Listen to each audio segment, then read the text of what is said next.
Hi guys, and welcome back to my kitchen.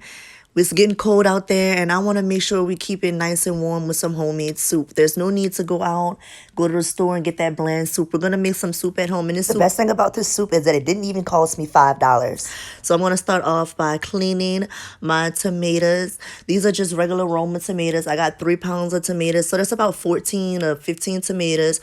And I'm going to chop them in half. Then I'm going to take my whole white onion, cut that in about some rough chops, about 4 pieces of rough chops, and then I'm gonna take my garlic. I'm gonna peel my garlic. I'm gonna leave it cold. Then I'm gonna put it on a baking sheet, and I'm gonna roast my tomatoes, my onion, and my garlic with some vegetable oil on top, whatever and then oil you have on hand. Real heavy. And we're gonna roast it at 400. It should look like this before we get put it in the oven. I totally forgot to say, when there's 25 minutes left, you want to add your basil because we're doing a spicy tomato basil soup. And this is the tomatoes, this is the garlic, this is the onion, and we're going to blend it in our blender. Excuse the way my blender look. It's been through some things. If you want to buy me a new one, you can. I don't mind, but this blender gets the job done. I did take the lid off the top of the blender because my tomatoes and onions and everything is real hot. If yours, when you cook your tomatoes and onions down, if it's not liquidy, do take some store-bought chicken stock and add it to your blender just to help loosen it up. Then we're going to add this back. And just like I told you earlier, I did take the top lid off just to help release some of that steam so that when I open my lid of blending such a hot sauce, it doesn't just explode in my face. That's why I have that top part off. I'm going to take this off, and I'm going to take a pot that is big enough to hold as much of my tomato soup that I have blended up. And I'm going to cook this for about 30 minutes. I'm going to add some chicken stock to this also. I'm going to do unsalted chicken stock.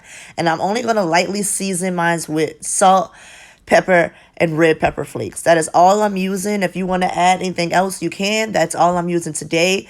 We're also going to grill some cheese using some masa cheese.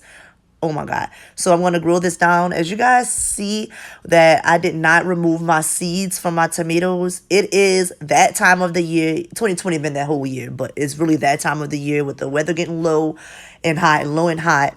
You want to make sure you keep your immune system up and make sure you're eating the best that you can. So I kept my seeds in my tomatoes, and I'm also doing a reduction of balsamic vinegar, which I have right here. I just took the balsamic vinegar in a pot and let it cook down until it reduced and got thicker.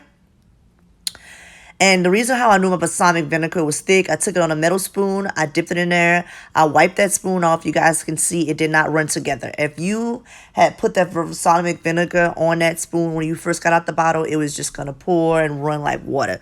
Now it's thick and it's going to fit perfectly on, you know, an extra texture and flavor to our tomato soup. So I'm gonna let this cook down. I also like to add a little bit of red wine to my tomato soup.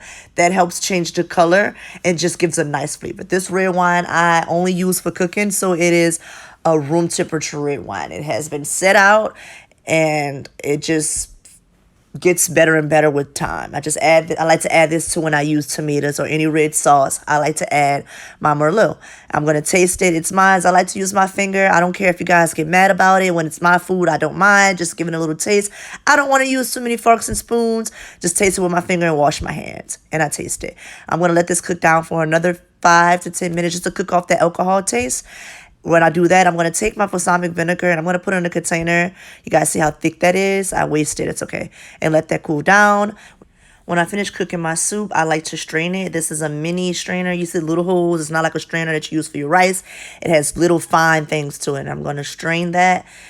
You guys can see how I strain that and it got all that soup into this bowl at the bottom. This is all the seeds and the tomatoes and the onions and everything that we blended. If you wanted to eat it, you perfectly could have eaten it just like that. But I wanted a more, not chunkier soup, but more creamier soup. So that's why I'm going to strain it. You guys see, I'm going to push down on this to make sure that I'm getting all that liquid out of the tomatoes.